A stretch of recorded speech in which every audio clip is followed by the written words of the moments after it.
nós vamos colocar nossa casa em ordem. Mas hoje há mais um recado que Deus quer transmitir aos nossos corações. O texto base tem sido Isaías 38:1. E quando você vê ali 38:1, tá? A gente vê o desafio dado a Ezequias, a palavra de ordem dada por Deus a Ezequias, onde na segunda parte diz exatamente isso.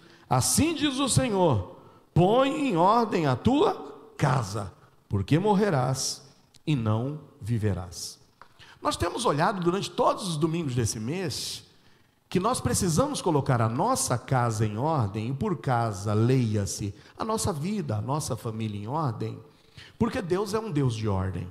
Deus não gosta de confusão e Deus tem prazer na ordem. Por isso que ele diz: coloca a tua casa em ordem.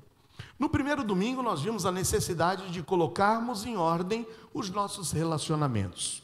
Primeiramente, o nosso relacionamento vertical com Deus. Precisamos, é claro, resolver nossas questões com Deus. Botar essa nossa relação vertical com Deus em ordem, mas também cuidarmos do nosso relacionamento horizontal com os nossos pares dentro do nosso lar. Especificamente, o primeiro domingo visava isso. Como é que está a tua relação com o teu cônjuge? Como é que você, pai, está se relacionando com teus filhos? Como é que você, filho, tem se relacionado com os teus pais? No segundo domingo, nós vimos a temática de que devemos colocar em ordem o nosso papel dentro do seio da família. Tanto homem como mulher têm seus papéis específicos e que precisam ser ordenados e reajustados no seio do lar, caso nós estejamos falhando. Eu disse que tanto marido como esposa têm uma primeira grande responsabilidade: a responsabilidade da paternidade e da maternidade. Pai, se você tem sido negligente em dar o seu tempo aos seus filhos, não esteja entregando à sua esposa a responsabilidade total para ela, sendo que você tem essa responsabilidade compartilhada. Então a responsabilidade de exercer a paternidade e a maternidade é de ambos. Mas eu disse mais especificamente que o homem tem uma responsabilidade própria. Eu disse para vocês que dentro da minha teoria, e mais uma vez eu coloco aqui o meu pensamento, não é nada doutrinário, mas na minha imaginação eu tenho aquela imagem de 6 horas da manhã, Deus criando o homem, soprando no homem o fôlego de vida, o homem levanta cedo, 6 horas da manhã, e o Senhor fala: vai para a luta, Adão, tem um jardinzão aí para você lavrar, tem tudo isso para você cuidar, tem essa bicharada toda para você dar nome a eles. E eu acredito, na minha imagem, na minha cabeça, tá bom? É que chegou meio-dia e o Adão estava com fome, trabalhando, cuidando do jardim, dando nomes. Aí o Senhor aproveita: ah, você quer comer? Vem cá, eu tenho um recadinho para te dar. De toda árvore que há no jardim, você pode comer livremente, mas da árvore do conhecimento do bem e do mal, você não vai comer, porque no dia em que você comer, você vai morrer. E Adão comeu ali frutas, verduras, fez lá a sua dieta e foi para o segundo turno do seu trabalho. Imagino que às 6 da tarde, ele já olhando para toda aquela bicharada, vendo que o macaco tinha macaca, a vaca tinha o boi, o peixe tinha a peixa, o pássaro tinha a pássara, e ele começou a olhar e falou: rapaz, está faltando alguma coisa para mim. Eu preciso ter alguém para bater um papo, para me relacionar. Ele olha o girafo com a girafa, o elefante com a elefanta. E aí Deus diz: vem cá, Adão, eu tenho algo para te contar agora. Só que eu tenho uma surpresa para você. Vamos deitar um pouco? Dorme, descansa. Não fica agoniado com isso não. Porque eu já sei que não é bom que o homem esteja só. Por isso Deus dá uma anestesia geral nele. Ele apaga. O Senhor Deus, que é o Criador de tudo, faz uma incisão precisa com seu bisturi celestial, tira um material genético contido ali naquela costela, e traz para ele uma mulher. Quando Adão se recupera da sua anestesia geral, ele contempla: uau, essa agora é osso dos meus ossos e carne da minha carne, será chamada varoa, porquanto do varão foi tomada. E Deus já chega para ele e fala: vem cá, Adão, eu já quero deixar uma lição para você. É tua responsabilidade agora cuidar dessa mulher, zelar por ela. Por isso, Adão, eu vou deixar para você um recado que vai servir para a tua posteridade. No futuro, quando teus filhos nascerem, você vai ensinar eles o seguinte: que quando os teus filhos começarem a crescer, eles vão ter que ter a responsabilidade do trabalho, como você teve.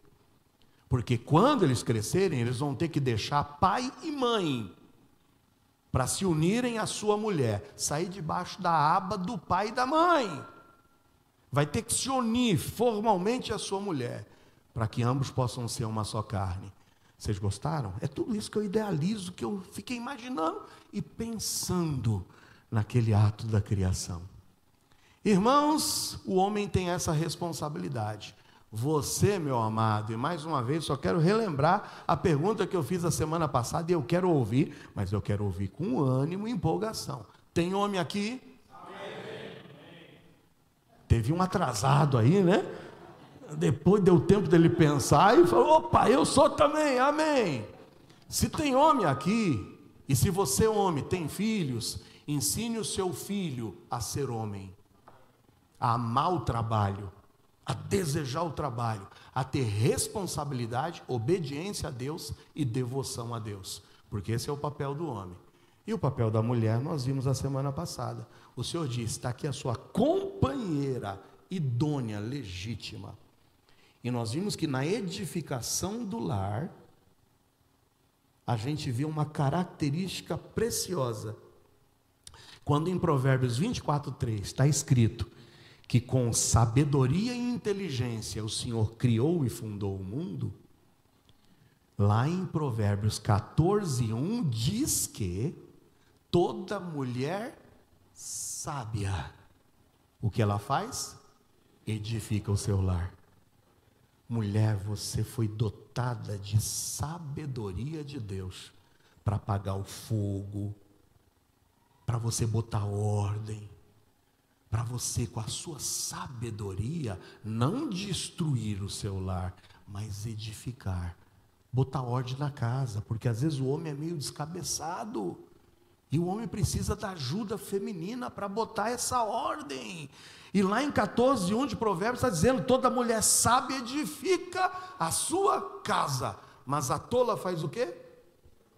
A destrói com as suas próprias mãos. Então, com a mesma empolgação e sem atraso, hein? Tem mulher aqui? Amém. O que Deus espera de você? Sabedoria.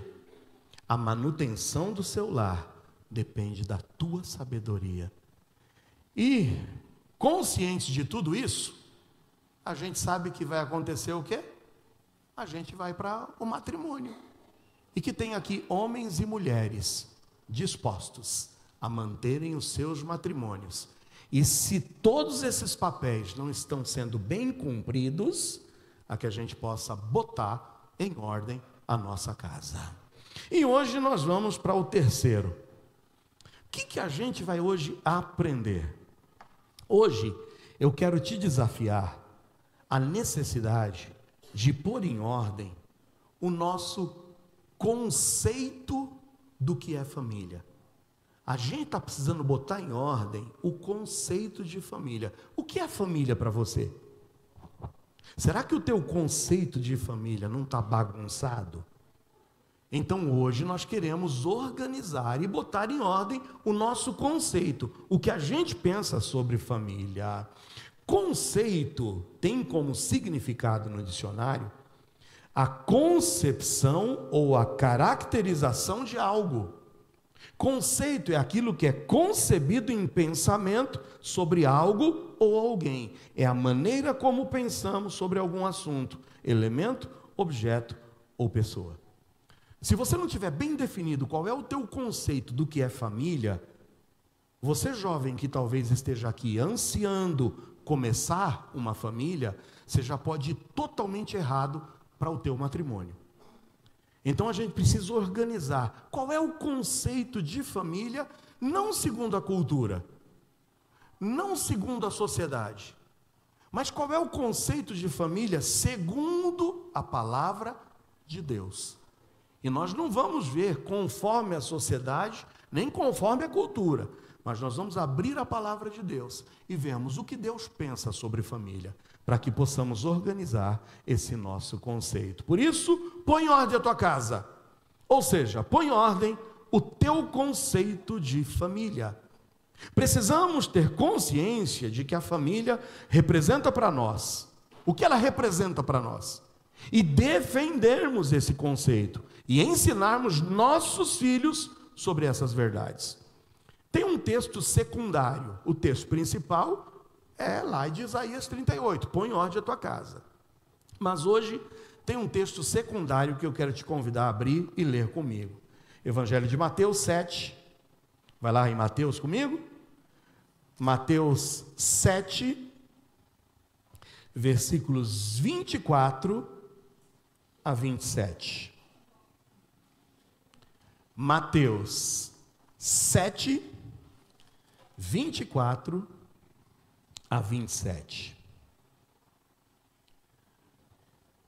Todo aquele, pois, que escuta essas minhas palavras e as pratica, escuta e pratica, assemelhá-lo-ei ao homem prudente que edificou a sua casa sobre a rocha.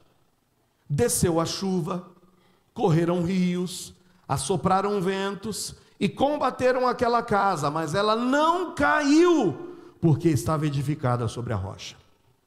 Mas aquele que ouve essas minhas palavras e não as cumpre, percebe? Ouvir e não cumprir. Compará-lo-ei ao homem insensato que edificou a sua casa sobre areia. Desceu a chuva, correram rios, assopraram ventos e combateram aquela casa, e caiu, e foi grande a sua queda. Irmãos, nós temos aqui um quadro. Eu sei que nós fomos aí impactados com a tragédia do Rio Grande do Sul nas últimas semanas. Quantas casas não foram ao chão? Quantas casas não desabaram? Quantas casas, eu estou sendo literal, não vieram abaixo? Quando os rios subiram, quando veio a tempestade, quando a correnteza veio e simplesmente destruiu casas. Mas algumas dessas casas permaneceram em pé. Apesar de toda a tragédia, a gente está vendo alguns dos moradores retornando para suas casas. É claro que tudo que estava dentro está uma bagunça generalizada, mas tem muitas casas que resistiram a essa correnteza e a essa tragédia. Irmãos, o nosso lar pode ser comparado a uma casa que precisa estar firmada de tal forma a que podem vir correntezas, tempestades, subida de rios espirituais e essa casa permanecer firme. Mas para permanecer firme, eu preciso, como pré-requisito principal, ser alguém prudente. E o prudente, que é comparado àquele que edifica a casa sobre a rocha, é aquele que ouve as palavras de Deus. Mas não somente ouve, porque de ouvintes, irmãos, está cheio. Mas o diferencial para manter a nossa casa firme e de pé é a gente ouvir e fazer o quê? Praticar. Você percebe que o material usado na construção das duas casas é o mesmo. O material é a palavra que é pregada, é a palavra de Deus que é compartilhada. Só que tem alguns que pegam essa palavra e não as cumprem. Tem outros que pegam as palavras e são cumpridores. E é isso que vai fazer a diferença na tua vida. Conhecer a Bíblia, conhecer de cabo a rabo. E por falar em conhecer, irmãos, ontem medimos o conhecimento no nosso internós. E os homens ganharam. Eu não ouvi nenhum amém dos homens. Os homens ganharam. Por 10 pontinhos de diferença dos jovens. Vitória é vitória, por 10 ou por 20, né? Eu sei que teve conflitos, irmãos, teve casais que foram para casa rompidos ontem, por causa dessa vitória, mas os homens ganharam, os jovens ficaram em segundo e as mulheres em terceiro. Eu estou falando em terceiro para não dizer o último, mas tá bom, elas chegaram em terceiro, e que bênção, irmãos. Mas sabe, de repente você sabe tudo sobre Gideão e Sansão, mas o quanto você tem praticado os princípios que levaram Gideão e Sansão a derrotas na sua vida depois de períodos de grandes vitórias? Então a gente não precisa ser só conhecedor e ouvinte, mas nós precisamos ser o quê? Praticantes da palavra. Praticantes. Quer a tua casa em pé? Quer manter a tua família em ordem? Você está ouvindo a palavra. Se entrar por um ouvido e sair por outro, não vai fazer diferença. Mas se entrar por um ouvido e for para o teu coração, aí isso vai fazer a diferença. Amém ou não? É assim, irmãos. Para a construção do conceito de família, nós vamos então usar como exemplo a edificação de uma casa, literalmente falando, e vamos comparar com a edificação de um lar. Para isso, eu vou usar uma reportagem que eu li em um site chamado Mapa da Obra. E eu tenho o meu engenheiro civil ali olhando para mim, para depois lá do fundo ele dizer, vamos ver se o pastor vai falar abobrinha ou não, tá bom? Mas eu lendo essa reportagem, lá fala sobre 4 etapas básicas e essenciais das obras residenciais. Eu vou ler um trechinho dessa notícia, veja, desse artigo. Lá diz assim: as obras residenciais bem executadas suportam todas as cargas impostas a elas, seja por ações da natureza ou pelo passar dos anos, sem sofrerem grandes danos. As obras residenciais se desenvolvem por dezenas de fases, até que sejam concluídas, desde o projeto de arquitetura, os serviços preliminares, tais como sondagem do solo, alicerce, alvenaria, até chegar ao acabamento. Agora, quais são as etapas para a construção? Basicamente, podemos dizer que todas as obras residenciais passam por 4 etapas. E quais seriam essas 4 etapas? Primeiro, a estrutura. O que se sabe sobre estrutura? É onde a gente vai, é claro, planejar a fundação, os pilares, as vigas e a laje. É o esqueletão que vai sustentar e vai suportar. Em segundo lugar, vem a segunda etapa, que é a alvenaria. Basicamente, a gente sabe sobre a alvenaria como o fechamento do seu esqueletão. São as paredes, que podem ser de concreto armado, podem ser de blocos, de tijolos. Existem muitas formas de nós praticarmos o fechamento à alvenaria. Em terceiro lugar, vem a cobertura. Como é que a gente vai cobrir? Laje, telhado, existem várias opções para fazer a cobertura. E depois então vem a 4ª etapa, o acabamento. O acabamento vai envolver os revestimentos, os fios, as louças, os metais, a pintura e etc. 4 etapas: estrutura, alvenaria, cobertura, acabamento. Pautado nesse exemplo prático, literal, da construção de uma casa, eu quero relacionar isso com o nosso lar. Porque construir casa é uma coisa, mas construir um lar é outra coisa. Tem muita gente vivendo dentro de casa, mas alheio a viver em um lar. Mas hoje nós vamos comparar a construção da casa com a construção de um lar. Quantos aqui almejam, pela hora de voltar para casa, para o seu lar? Diga amém.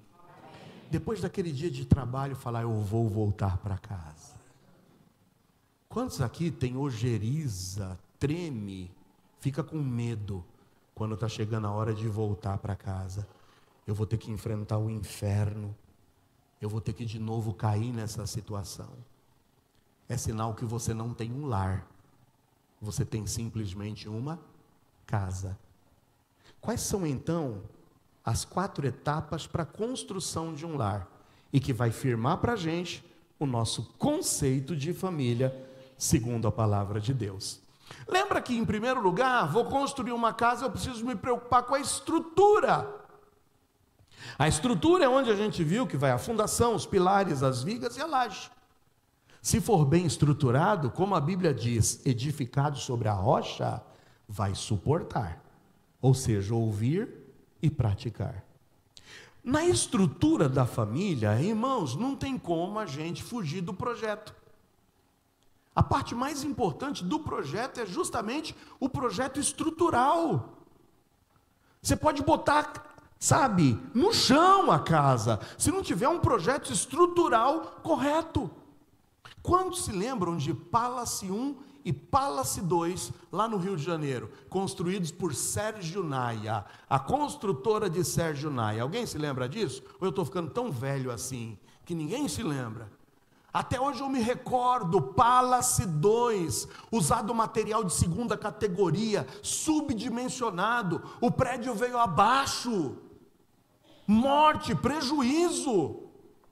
Irmãos, a gente não pode brincar com a estrutura, é o coração da obra.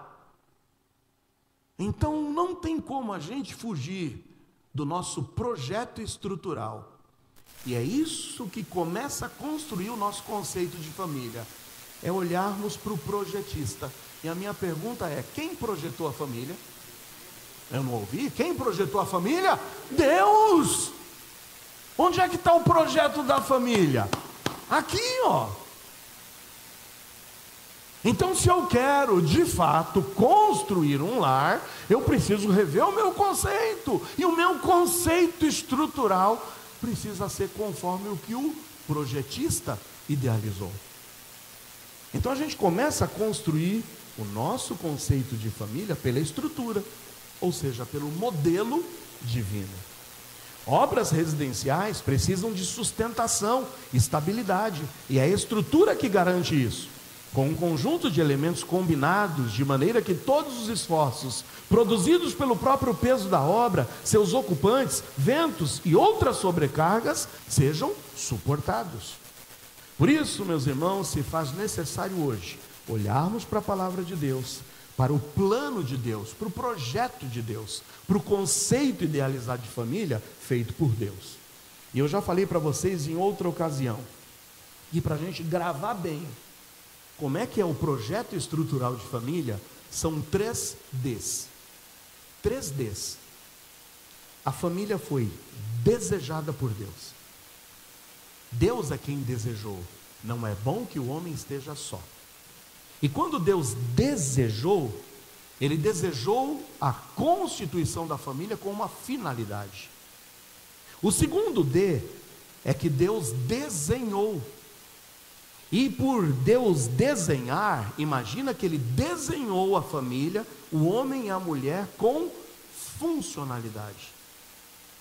Em terceiro lugar, a família é defendida por Deus. Então eu vou voltar mais uma vez. Foi desejada por Deus para cumprir uma finalidade. Foi desenhada por Deus com uma funcionalidade. E foi defendida por Deus com uma formalidade.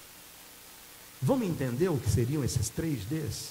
Primeiro, Deus é quem desejou com uma finalidade. Qual a finalidade da constituição da família? Senão para o desenvolvimento da sociabilidade e do companheirismo, tanto a homem e mulher.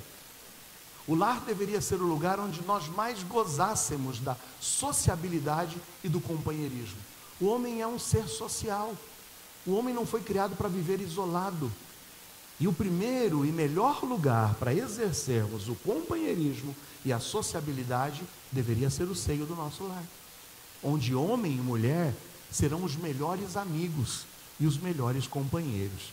Eu vi um casal por aí que compartilhou nos seus stories lá.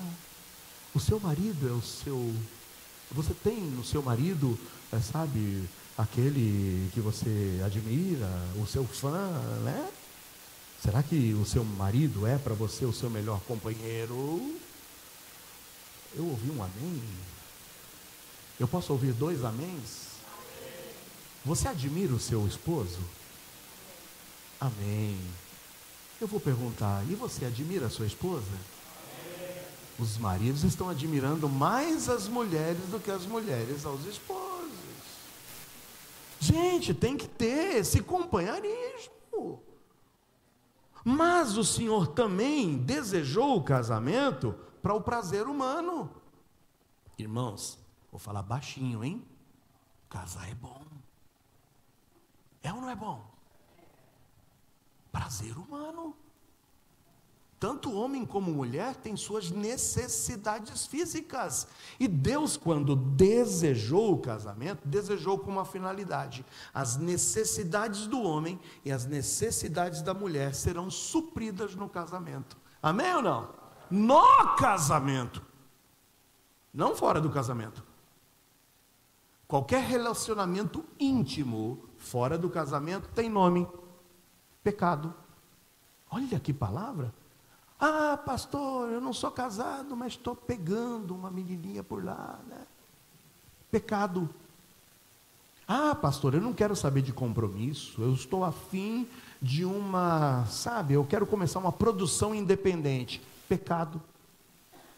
Ah, pastor, eu sou casado, mas ultimamente, né, as coisas não estão legais em casa, e minha esposa até disse, procura uma lá fora, mas eu fui com a autorização dela. Pecado. Pecado.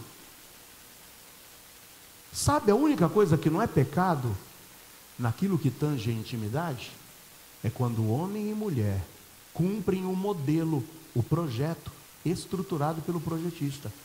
Deixará o homem pai e mãe, unir-se à sua mulher, e ambos serão o quê? Uma só carne. Lembra da bronca de Paulo lá na primeira carta que ele escreveu aos Coríntios? Ô cabra, como é que você se deita com uma meretriz? Como é que você está se deitando com uma prostituta? Você não sabe que quando a gente se deita com uma mulher, a gente está se fazendo uma só carne com ela? Intimidade, hein? E a intimidade é para ser gozada no seio do lar. Marido e esposa. Tem marido aqui? Tem esposa aqui? Isso faz parte daquilo que Deus desejou para o matrimônio. E fora disso, eu não posso amaciar. Eu não posso dizer que é cultura. Eu não posso dizer que é evolução da sociedade. Eu só posso dizer uma coisa: P-E-P, C-A-K, D-O-D-O. Pecado. Você lembra quando tua mãe soletrava para você entender bem? Posso ir, mamãe? N-A-O-T-I-O, não. Você ouviu o não desse jeito? N-A-O-T-I-O. Aí nossas mães eram tão boas nisso, porque elas já eram pedagogas. Desde lá pequenininho, já te ensinava a soletrar, a saber o que é tio. E os nossos pais lá no passado eram tão didáticos, não é mesmo? Mas, gente, não tem como. Deus desejou também o casamento para a propagação da raça humana. Não tem como filhos virem ao mundo, senão pela relação entre um homem e uma mulher. Deus desenhou com uma funcionalidade. E o desenho de Deus é perfeito. Um homem e uma mulher. Quer coisa mais perfeita do que isso? Um homem e uma mulher. Mesma espécie, sexo diferente, relação monogâmica, indissolúvel, até que a morte os separe. É esse o desenho de Deus. Um homem se unindo a uma mulher, através dos laços do matrimônio. Ah, pastor, evoluiu, a cultura é diferente, hoje até as leis evoluíram, já permitem o homem com homem, a mulher com mulher, na autoridade a mim dada de ministro do Evangelho, defendendo os princípios bíblicos do projetista. O projetista nos disse: tem um desenho com funcionalidade, para que aquilo que foi desejado por Deus, com uma finalidade, possa ser alcançado. O que é válido para Deus é a união entre um homem e uma mulher. Tem homem aqui? Amém. Homem se une a mulher, e mulher se une a homem. O que foge disso é o quê? Isso, vamos soletrar? P-P-C-A-K-D-O-D-O, pecado, ok? Você vai ensinar isso para os teus filhos. A gente está falando do que o projetista idealizou, não o que a sociedade diz. Mas por último, eu disse que é defendido por Deus. Então o modelo do projetista é isso. Ele desejou, ele desenhou e ele vai defender. E se você é servo de Deus, você junto com o projetista vai continuar defendendo essa estrutura. Essa estrutura não pode ser pervertida. Essa estrutura não pode ser mudada. E eu posso ouvir amém ou não? É assim que você vai instruir teus filhos. É assim que você vai instruir a tua prole. A respeitar as escolhas que cada um tem. É com respeito. Não é com imposição. Só que da mesma forma que nós respeitamos o direito dos outros, o nosso direito também tem que ser respeitado. Ué, por que só nós temos que respeitar o que os outros idealizam?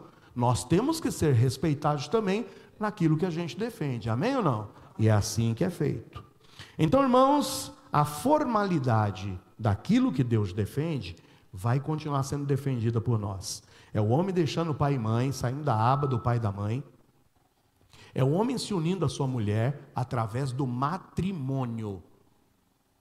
Se tem gente fugindo ainda do matrimônio, essa é a forma, essa é a solenidade por Deus. Ele quer você se unindo através do matrimônio. E o pastor Joel, santo casamenteiro, está aí à disposição.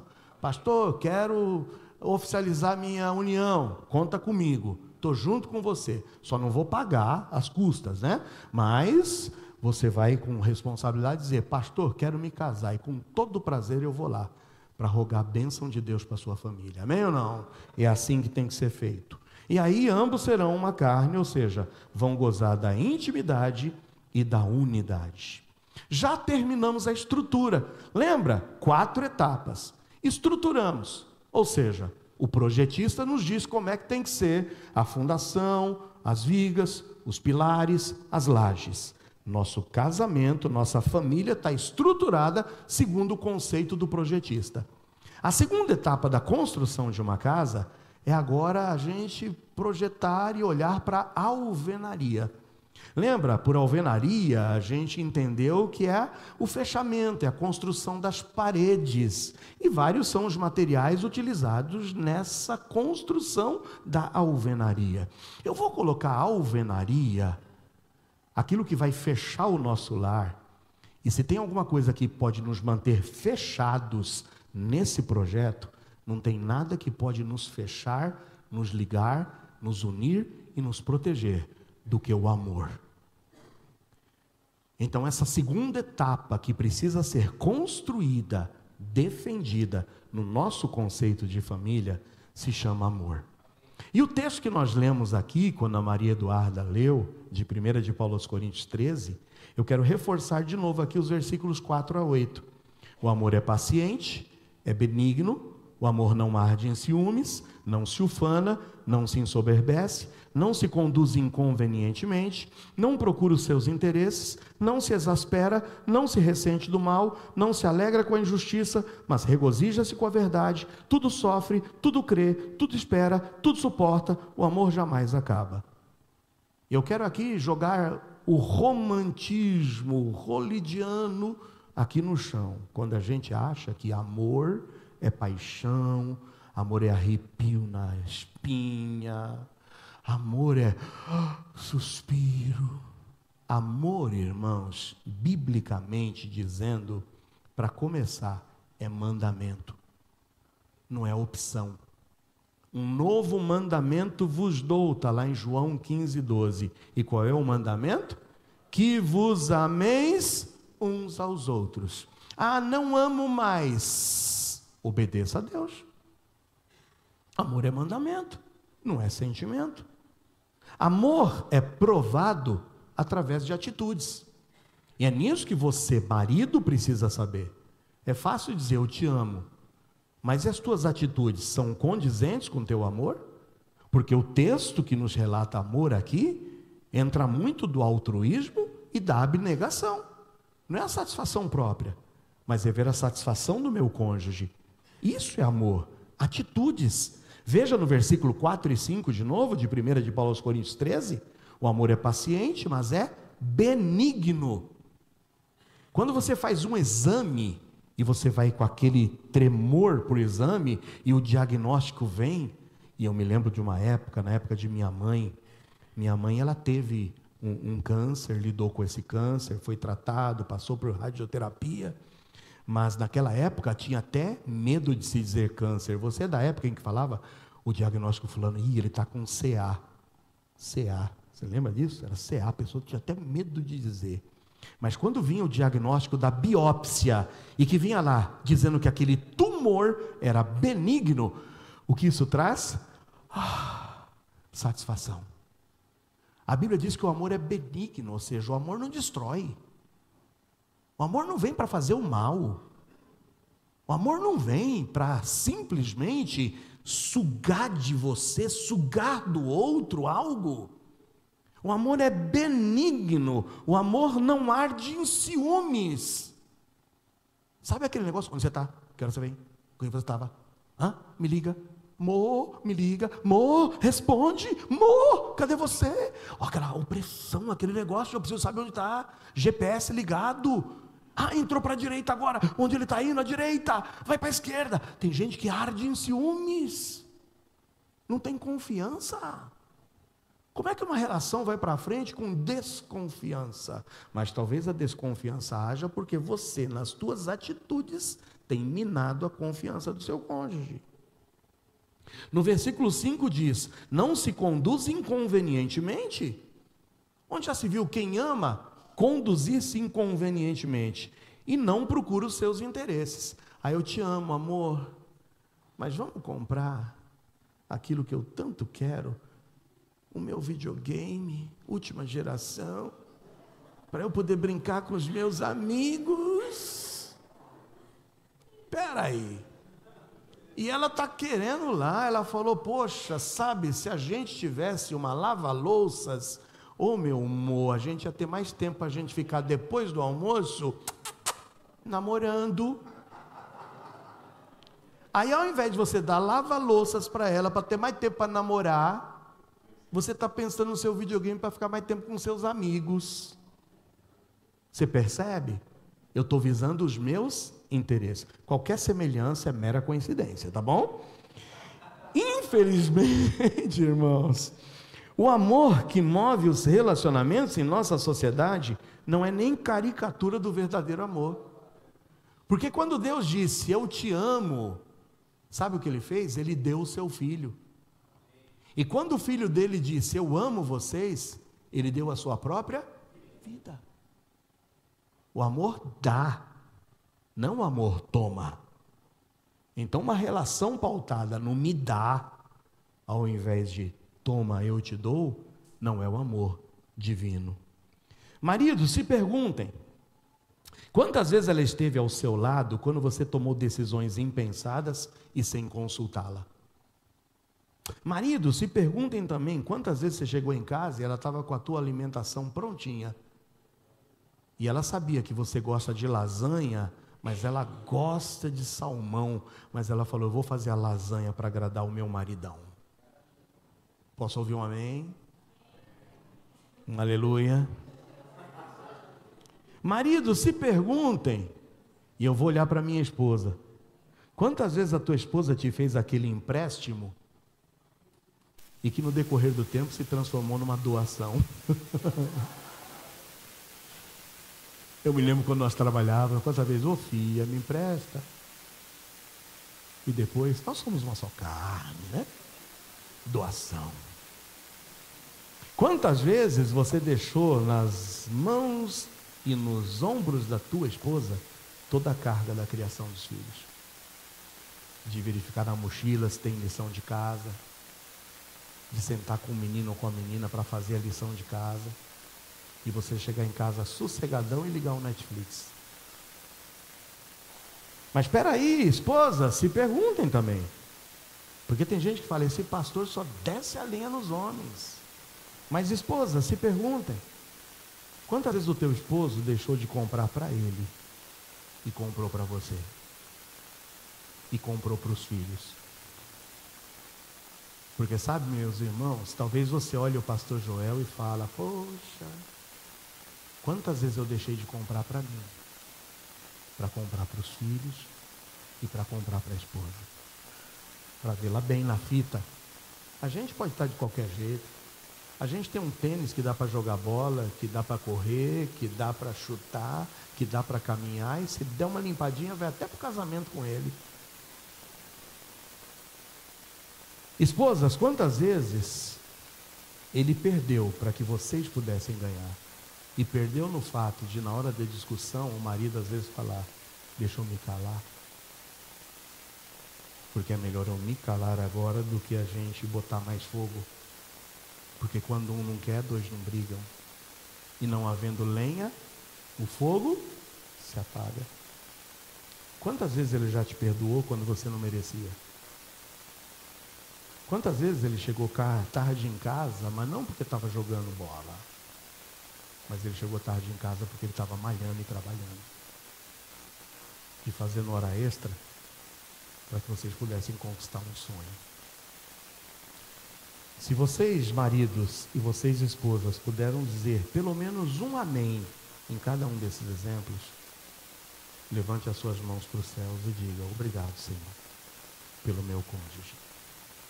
Agora, se você não passou em nenhuma dessas, vai criar vergonha na cara. Marido, você não está cumprindo com o teu papel. E esposa, de igual modo, você também não está cumprindo. Mas o amor, que é a alvenaria e que pode fechar e blindar toda a nossa casa, está pautado também no perdão. Perdão. Lá na 1 de Paulo aos Coríntios 13:7 está escrito que o verdadeiro amor tudo sofre, tudo crê, tudo espera e tudo suporta. Porque o verdadeiro amor, baseado no amor de Cristo, é aquele que concede graça e perdão. Perdoar, irmãos, é permitir que uma nova história seja reescrita entre os dois. Mas perdão é via de mão dupla. Me perdoa, eu te perdoo. É assim. Me perdoa e eu te perdoo. Perdão é essencial. No entanto, eu quero fazer ressalvas. Ressalvas. Porque o verdadeiro amor, na 1 de Paulo aos Coríntios 13, se eu volto para o 6, olha o que diz o 6. O verdadeiro amor não se alegra com o quê? Com a injustiça, mas regozija-se com a verdade. Se teu cônjuge insiste em viver uma vida de mentira, isso não é amor. Isso não é amor. Se o teu cônjuge vive na mentira, isso não é amor. Por isso, põe em ordem a tua casa. O verdadeiro amor não está dizendo para você suportar injustiças. O verdadeiro amor não está dizendo para você suportar mentira. O verdadeiro amor diz que deve haver o perdão. E o perdão sempre é concedido quando há o arrependimento e a disposição de mudança. Se o teu cônjuge vive na mentira, ele não te ama. Ele não te ama. Porque o verdadeiro amor não folga com a injustiça, mas regozija-se com a verdade. Põe ordem à tua casa, defenda e não abra mão da estrutura da família. A estrutura é o modelo e o projeto divino. Só que erga as paredes de proteção da tua casa. E para isso você vai erguer essas paredes com muito amor. E em terceiro lugar vem a cobertura. Lembra? A cobertura é a terceira etapa da construção. E não tem jeito. A cobertura é uma relação familiar pautada em uma boa comunicação. Boa comunicação. Eu me recordo quando preguei para vocês em um mês da família, quando eu disse que em Gênesis 11, 7 e 8, tem um projeto aqui revelado, onde os homens pretendiam construir uma torre que tocasse aos céus, e o objetivo deles era construir essa torre por rebeldia. Sabe o que Deus fez para impedir que essa construção seguisse adiante? Deus mexeu justamente na comunicação. Olha o que diz em Gênesis 11, 7 e 8. Desçamos, confundamos ali a sua língua, para que não entenda um a língua do outro. Assim o Senhor os espalhou dali sobre a face de toda a terra e cessaram de edificar a cidade. Irmãos, a comunicação é tão importante que para que o povo deixasse de construir a torre, Deus confundiu a língua para que não pudessem se comunicar uns com os outros, e sendo assim deixaram de edificar. Eu quero dizer para vocês que a falta de comunicação no lar pode impedir a edificação do nosso lar e nos deixar totalmente descobertos. Sabe o que é que pode cobrir e ser o telhado lindo na tua casa? É você manter a sua boa comunicação. E tem alguns princípios que eu queria passar para vocês, para que a nossa comunicação seja boa no seio do lar.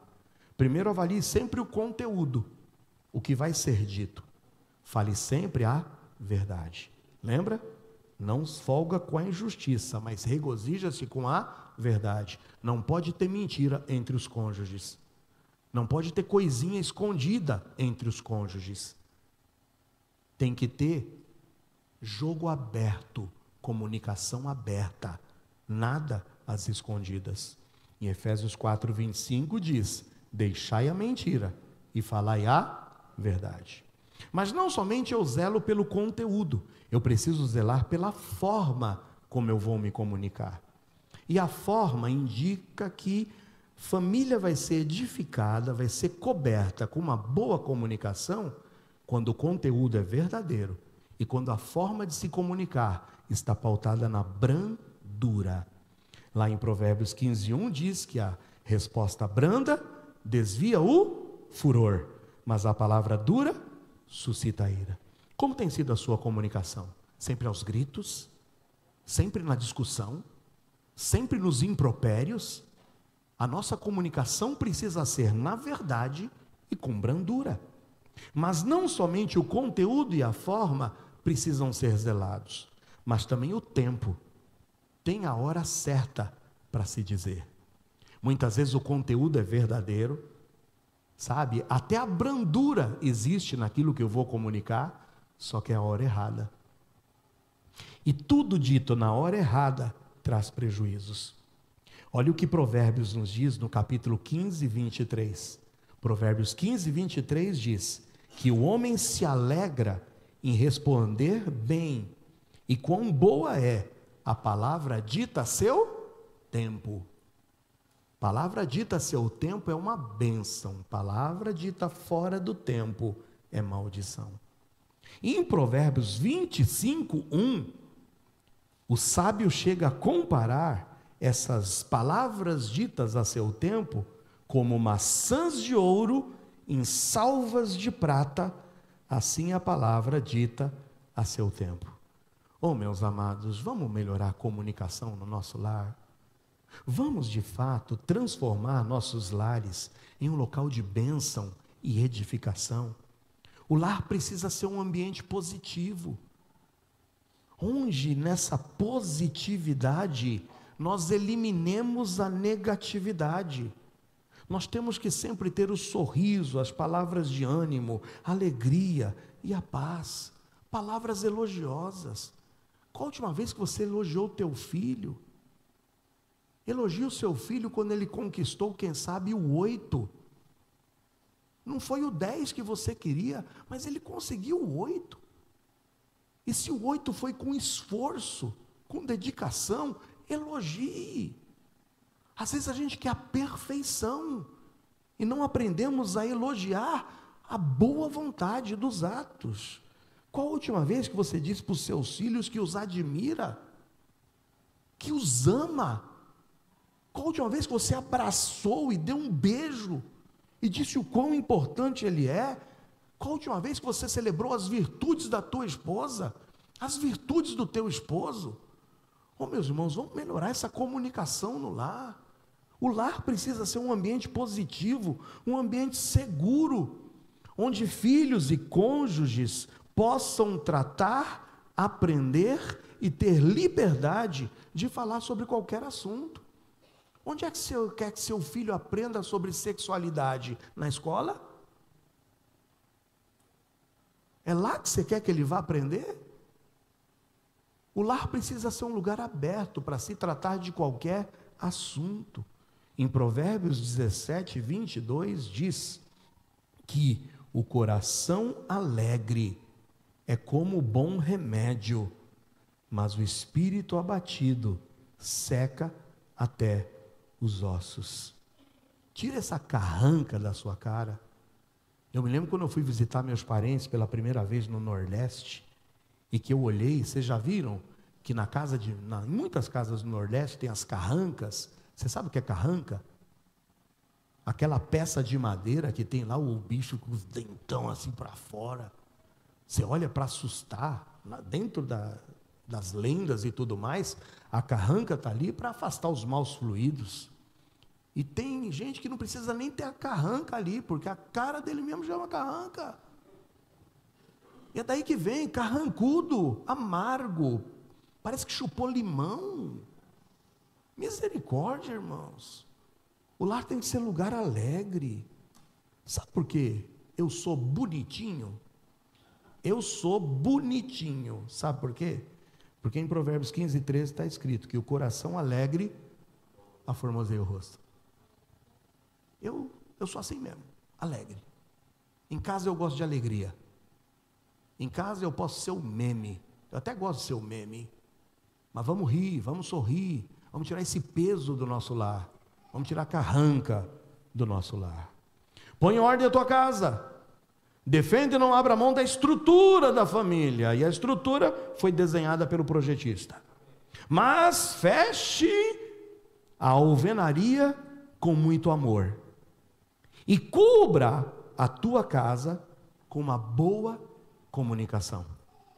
E depois disso, a gente vai para a última etapa da construção, que é o acabamento. E o acabamento da família, o acabamento dado ao lar, tem um nome: é viver em unidade. Unidade é o que vai manter a sua casa coberta, acabada e protegida. Em Mateus 12, 25 diz, Mateus 12, 25, Jesus, conhecendo-lhes os pensamentos, disse: todo reino dividido contra si mesmo ficará deserto, e toda cidade ou casa dividida contra si mesma não subsistirá. De nada adianta estrutura, alvenaria, cobertura, se a gente falhar no acabamento. E o acabamento é vivermos em unidade. Vivermos em unidade. Irmãos, busque a unidade primeiro, espiritual. Não tem como o lar subsistir se não estivermos unidos espiritualmente. E precisamos dessa união. Unidade na fé. Os dois têm que crer no mesmo Deus como sendo o único Deus e no mesmo Jesus como sendo o seu Salvador. Nós precisamos manter a unidade também espiritual nos nossos valores cristãos. Você, pai, precisa exigir dos seus filhos o mesmo que a sua esposa, a mãe, vai exigir. Os valores precisam ser honrados, tanto de um como de outro. E se você não buscar construir a sua família em cima da unidade espiritual, como é que o lar vai subsistir? Se na realidade você espera do seu marido que ele te ame com um amor pautado no amor de Cristo pela igreja, e como você vai esperar da sua esposa que ela lhe seja honrada como a igreja é para Cristo, se o cônjuge não tem a mesma unidade de fé que você tem sobre quem é Cristo e quem é a igreja dentro dessa relação? Se vocês não estão pautados na mesma unidade de fé e de valores, fica difícil. Busquem a unidade do valor do compromisso com Deus e do compromisso com a igreja. O que mais uniu minha esposa e eu foi quando passamos a servir a Deus juntos. Juntos. Como é que você espera a unidade no seu lar quando você deseja vir para a igreja, mas o esposo quer ir para o futebol? Como é que você espera a unidade quando você quer vir para a igreja, mas a esposa quer ir para o lazer? Ela quer ir para o parque, quer ir para a piscina. Como é que a gente vai ter unidade quando os propósitos não são os mesmos? Eu costumo dizer que quando José foi procurado pelo anjo para dizer: não temas tomar a Maria como sua esposa, era ao mesmo tempo em que o próprio anjo havia procurado Maria e dito para ela: não temas, porque o que está gerado em ti é obra do Espírito Santo. Embora estivessem em locais diferentes, receberam mensagem de Deus e houve unidade entre eles. Por quê? Porque Deus falou a ele e Deus falou a ela. Você quer que Deus fale no seu lar? Ele quer falar contigo e quer falar com teu cônjuge. Mas para isso precisa ter unidade, e unidade na fé. Unidade de propósito ou alma. Em Amós 3,3 diz: como andarão dois juntos se não estiverem de acordo? Precisa sonhar juntos, precisam sentar, planejar. Quais são seus sonhos, suas metas? A gente quer empreender, pastor. Sentem juntos, empreendam juntos. Porque em Eclesiastes 4,9 diz que é melhor serem dois do que um, porque vão ter melhor resultado, paga do seu trabalho. Unidade, não rivalidade. Ah, meus amados irmãos, quando há unidade espiritual e Deus constitui-se como prioridade dos cônjuges, o marido amará a esposa como Cristo amou a igreja. Eu acredito que todas as esposas aqui querem ter um marido desse, não quer? Porque eu pergunto: Cristo cuida da sua igreja? E por igreja, leia-se nós. Cristo cuida da gente? Cristo é fiel a gente? Cristo nos honra? Cristo nos abençoa? Quem quer ter um marido desse? Em que você possa dizer: eu encontrei o meu Cristo depois de Jesus Cristo. Porque o meu esposo me ama, ele me respeita, ele cuida de mim, ele zela de mim. Quando a gente busca unidade espiritual, a gente deve esperar isso do nosso esposo. E a tua responsabilidade é essa, marido. Mas também, a esposa que tem unidade espiritual com o esposo, sentindo-se amada, ela também retribuirá ao homem o amor e o respeito que lhe são devidos. A igreja deve desonrar a Cristo, o esposo? A igreja deve desprezar a Cristo, que é o esposo? Não. E da mesma forma como nós amamos a Cristo e honramos a Ele, assim será a esposa que em unidade espiritual estiver com o seu esposo. Eu concluo. Hoje nós vimos sobre a necessidade de pôr em ordem o nosso conceito de família.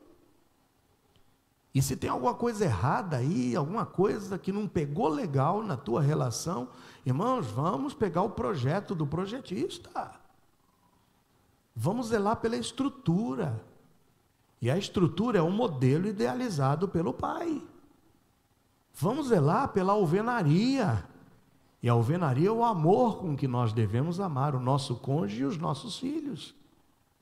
Mas vamos também cuidar da cobertura. O que pode destruir, nos deixar abertos, vulneráveis, é se a gente não zelar por uma boa comunicação. Precisamos conversar mais um com o outro. E por último, chegamos no acabamento. E o acabamento é vivermos em unidade. Se você ouviu todas essas palavras, está disposto a cumpri-las, a Bíblia diz que você vai edificar a tua casa sobre a rocha. Virá tempestades, virá problemas, virá também dificuldades. Mas sabe o que vai acontecer com a tua casa? Ela subsistirá, porque Deus estará contigo, lutando por tua casa. Põe a tua casa em ordem. Fecha seus olhos. Ó Deus, em nome de Jesus, mais uma vez aqui estamos para olhar